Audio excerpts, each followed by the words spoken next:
Tatlong bagay na dapat mong iwasan.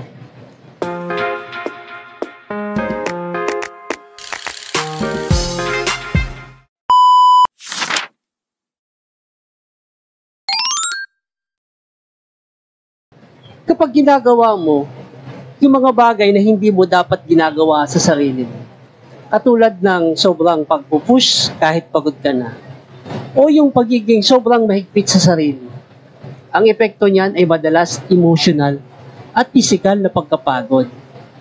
Minsan, mawawalan din ang tiwala sa sarili mo.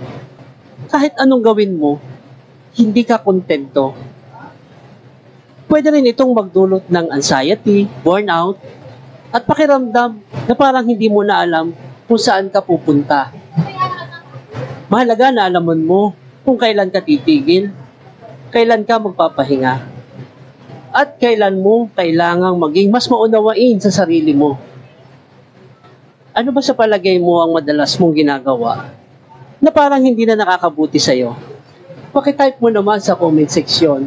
Baka magawan pa kita ng video, tutulungan pa kita. O nga pala, hindi pa ako nakakapagpakilala. Ako nga pala si Lorenzo Binay Manalo. Isa akong negosyante at ako ang inyong kanigo. Sa video na to, pag-usapan natin ang mga bagay na maaaring hindi makatulong sa iyong personal na pag-unlad. Kaya kung gusto mong malaman, panoorin mo ang video ko na to hanggang doon. Okay? Simulan na natin. May tatlong bagay na maaaring hindi nakakatulong sa iyong personal na pag-unlad. Ang una, pagpapaka-stress sa sarili. Hindi mo dapat pilitin ang sarili mo na mag-perform ng sobra, lalo na kung ito ay nagdudulot ng stress at pagod. Mahalaga ang pag-aalaga sa sarili at walang ibang magmamahal sa iyo kung hindi ang sarili mo. Ang pangalawa, pagtitiis sa mga negatibong tao. Iwasan ang mga tao o sitwasyon na nagpapababa sa iyong self-esteem o nagpapahirap sa iyo. Ang pag-iwas sa mga tao o sitwasyon na nagpapababa sa iyong self-esteem ay isang mahalagang hakbang para sa iyong mental at emotional well-being. Narito ang mga praktikal at makataong paraan para gawin ito. Una, kilalanin mo ang mga triggers. Ang unang hakbang ay alamin kung sino o ano ang eksaktong nagpapababa sa iyong self-esteem.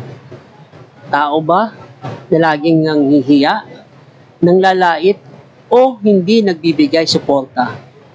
Sitwasyon bang paulit-ulit kang binabaliwala o nadidegrade? Pangalawa, limitahan ang exposure. Hindi palaging madaling iwasan ang mga taong ito, lalo na kung malapit sa iyo, kamag-anak, kaibigan, o katrabaho mo. Pero pwede mong iwasan ang mahabang usapan sa kanila.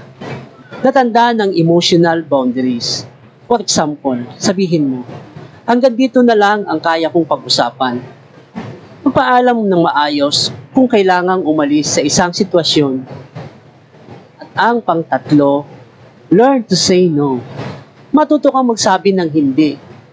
Hindi ka obligadong sumama sa bawat imbitasyon o makipag-usap sa mga taong nagpapabigat sa iyo. Sabihin mo ang hindi.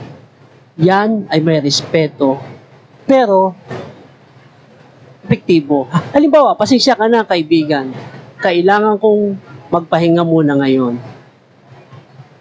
At ang pang-apat, mag-set ka ng boundary. Magtakda ka ng malinaw na hangganan kung papaano mo kausapin ng ibang tao. Hindi mo kailangang maging agresibo. Halimbawa, sabihin mo, hindi ako komportable sa ganyang biro. At ang panlima, maghanap ka ng support system. Maghanap ka ng mga taong nagbibigay suporta sa iyo. Katulad ng mga kaibigang tunay, mentor, o kahit mga online support. Pwede ka rin sumali sa aking binuong grupo, ang Kanego Groups. I-search mo lang at mag-join ka lang. Piliin mo lang ang mga tao na pakikinggan mo at hindi nanghuhusga at nagpapalakas ng loob mo. At ang patatlong bagay na maaaring hindi makatulong sa iyong personal na pag-unlad ay ang pag-avoid sa self-care. Hindi mo dapat kalimutan ang importansya ng pahinga, tamang pagkain, ehersisyo, at oras para sa sarili. Kapag mababa ang self-esteem, mas kailangang alagaan ang sarili. Ipaalala mo sa sarili ang iyong tagumpay at kabutihan. At kailangan mo ring magpatawad o magbitaw. Minsan, ang pinakamakakagaan ay ang bitawan ang galit sa loob mo. Hindi para sa kanila, kung hindi para sa kapayapaan ng iyong sarili at ng iyong isipan. Maraming salamat sa pagtapos mo ng video ko na to. At kung may natutunan ka at nagustuhan mo, paki-like and share mo na lang ito. Hanggang sa muli, ako po si Lorenzo Pinay Manalo, ang inyong kanego. Ang gusto ko ay sama-sama tayong umasenso. God bless you.